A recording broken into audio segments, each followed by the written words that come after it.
दोस्तों, सुंदर, स्वस्थ और जवान रहना कौन नहीं चाहता। सब यही चाहते हैं कि वह सुंदर दिखाई दें, जवान दिखाई दें और कभी भी बीमार नहीं रहें। लेकिन आजकल इतना तनाव डिप्रेशन में चल रहा है, जो 25 वर्ष के युवा भी 50 वर्ष के नजर आने लगेंगे। तो सोचो, जो 50 वर्ष के हैं उनका क्या हाल हो रहा होगा। दोस्तों, आज मैं आपको ऐसे 4 फलों के बारे में बताऊंगा जो आपको वृद्धावस्था में भी जवान रखेंगे और जवान रखेंगे और स्वस्थ भी रखेंगे। माँ प्रकृति ने हमें एक ऐसी चीज़ों को उपलब्ध कराई है जिसका सेवन करने से हमें कभी भी परेशानी हो ही नहीं सकती। लेकिन अक्सर हम उन लोग को उन चीज़ों को सेवन करते ही नहीं। स्वस्थ रहने के लिए, जवान रहने के लिए दवाइयों का इस्तेमाल करते हैं, बाज़ार में मिलने वाले महंगे महंगे प्रोडक्ट को इस्तेमाल करते हैं। लेकिन मैं आपको बता दूं कि आपको जवान रखने और स्वस्थ रखने के लिए आपके शरीर में कई बीमारियों को उत्पन्न कर देंगे। इसलिए अगर आपको जवान रहना है, बीमारियों से दूर रहना है, तो इस वीडियो को अंत तक अवश्य देखना और अपने परिवारजनों के साथ इस जानकारी को साझा करना। तो आइए दोस्तों, मैं शुरू करता हूँ। एक बार एक गुरु, जो आयुर्वेदक बहुत ही बड़े गुरु थे, और एक मार्केट की ओर, कुटिया की ओर जा रहे थे और रास्ते में एक गांव आता है। वह गुरु बहुत दूर से लंबी यात्रा कर रहे थे, तो उन्होंने सोचा कि थोड़ी देर यहाँ पर विश्राम कर लिया जाए। उन गुरु के साथ उनके कुछ शिष्य भी थे।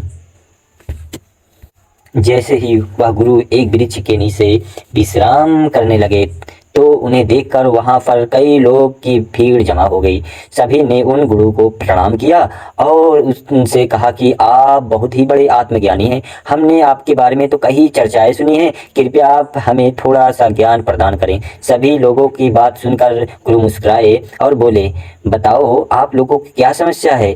तब सभा में से एक बुजुर्ग उठकर खड़ा होता है और बोला कि महाराज, अभी तो मेरी उम्र 40 साल की है, लेकिन मैं कोई भी कार्य नहीं कर पाता। मुझे बहुत थकान होने लगती है, मेरे पैरें भी जवाब देने लगती है। थोड़ी देर तक मैं पैदल भी नहीं चल सकता और मेरे शरीर में बहुत सारी बीमारियां घर कर ली है। कृपया मुझे मेरी समस्या का समाधान बताइए। मैं अपना इलाज बहुत जगह पर करवा चुका हूं, लेकिन अभी तक मेरे स्वास्थ्य में कोई भी सुधार नहीं आया।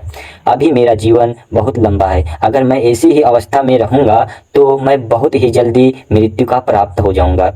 इतने में ही एक 25 वर्ष का युवा खड़ा होता है, लेकिन दिखने में भी वह 50 वर्ष का लग रहा था। उसे गुरु को प्रणाम किया और कहा, महाराज, मैं अभी 25 वर्ष का ही हूँ, लेकिन अपनी उम्र से बहुत ही अधिक दिखाई पड़ता हूँ। मेरे चेहरे पर झुर्रियाँ पड़ गई हैं, मेरे शरीर में ऊर्जा बिल्कुल खत्म हो चुकी है। मैं थोड़ा सा काम करने पर बहुत ही ज़्यादा थक जाता हूँ, मुझे बहुत आलस आता है, किसी भी काम में मेरा मन नहीं लगता और मैं हमेशा ही थका थका महसूस करता हूँ। कृपया आप हमें ऐसा कोई आसान सा उपाय बताइए जिससे हमें पैसे भी अधिक खर्च ना हो और हमारा स्वास्थ्य भी ठीक हो जाए। बिल्कुल। सभा में मौजूद सभी लोगों की समस्या सुनकर गुरु मुस्कुराए और बोले, आप सभी की समस्या का समाधान मेरे पास है।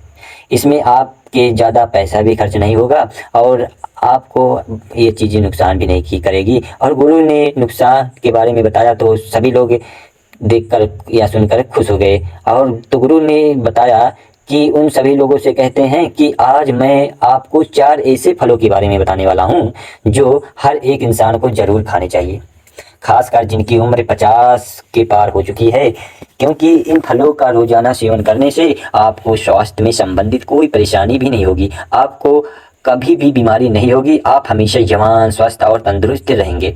तो फिर गुरु उन सभी से कहते हैं कि वह 4 फल है। पहला नंबर पपीता, किशमिश, नींबू, सेब। गुरु ने उन सभी को से कहते हैं कि अब आपको यह लग रहा होगा कि यह फल आपके लिए इतने ज़रूरी कैसे है, इन्हें खाने से आपको लाभ प्राप्त कैसे होता है। तो आपके इसके बारे में आपको विस्तार से बताता हूँ। साथ ही साथ आपको यह भी बताऊँगा कि किन लोगों को यह फल नहीं खाना चाहिए। फिर गुरु उन सभी सभा में संबोधित करते हुए कहते हैं, यह फल आपकी सेहत के लिए बहुत ही अच्छे हैं। सबसे पहले हम बात करते हैं पपीता के बारे में। यह 50 की उम्र के लोगों के लिए जीवनदायिनी बूटी भी कहा जाता है। पपीता प्रकृति का अनमोल उपहार है। पपीता विटामिन सी, मिनरल्स, फाइबर से भरपूर होता है। इसमें विटामिन सी, विटामिन ए, कई ऐसे तत्व पाए जाते हैं। आप समझो कि 50 वर्ष की आयु के बाद सबसे महत्वपूर्ण कैसे है। सबसे पहले तो यह हमारे पाचन तंत्र को मजबूत करते हैं, क्योंकि जैसे जैसे हमारी उम्र बढ़ती है वैसे वैसे हमारा पाचन तंत्र जो है वह कमज़ोर पड़ने लगता है। यहाँ पर पपीता के अंदर जो एंजाइम पाया जाता है जिसका नाम पपाइन, यह बहुत ही महत्वपूर्ण भूमिका अदा करता है और एंजाइम पाचन तंत्र को मजबूत करता है, जिससे शरीर के खाने में मौजूद न्यूट्रिएंट्स आसानी से ऑब्जर्व करता है और पपीता गृह के पदार्थों और भोजन की आसानी से पचता है। इसके साथ ही पपीता के पाचक तत्व का एकमात्र प्राकृतिक स्रोत pepsin and vitamin A B C D के अलावा iron, phosphorus, antioxidant, potassium, protein, carbohydrate, calcium, carotene अच्छी मात्रा से मिलता। अतः बार बार सर्दी और खांसी से ग्रस्त व्यक्तियों के लिए पपीते का नियम सेवन काफ़ी लाभदायक होता है, क्योंकि इससे आपका इम्यून सिस्टम भी मजबूत होता है। आपको यह पता है कि जैसे जैसे हमारी उम्र बढ़ती है वैसे वैसे इम्यूनिटी प्राकृतिक रूप से कमज़ोर होने लगती है। पपीता में विटामिन सी बहुत ही ज़्यादा होता है जो कि हमारी इम्यूनिटी को तेज़ी से बढ़ाता है। विटामिन सी आपके लिए, आपके शरीर के लिए एनर्जी, इन्फेक्शन के लिए मदद करता है, जो कि खासकर वृद्ध लोगों के लिए बहुत